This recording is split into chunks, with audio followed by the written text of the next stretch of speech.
Hi, welcome to my video. Today we're gonna be doing an apartment tour and I'm so excited because this is the first time that I move out.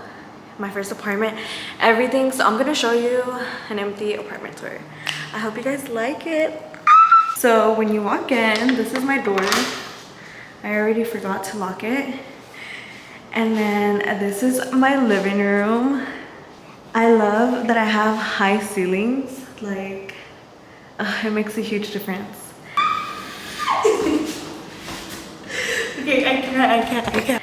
And then here's my patio. So cute.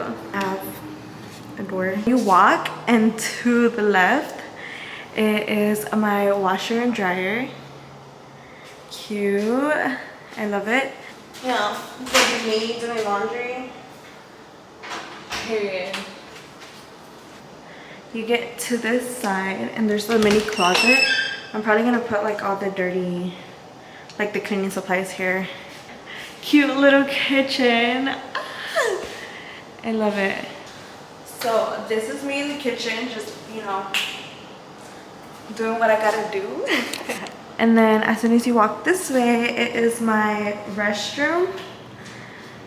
Look how cute. And then my tub. Oh wait, it looks like that in here.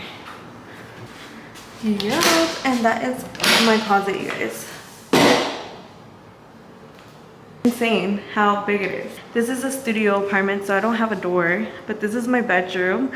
And look at the huge window. I freaking love it. Like, what? B, this is my room. So excited. This is crazy. I love it. I feel like I'm living my little 18-year-old like world. I don't know.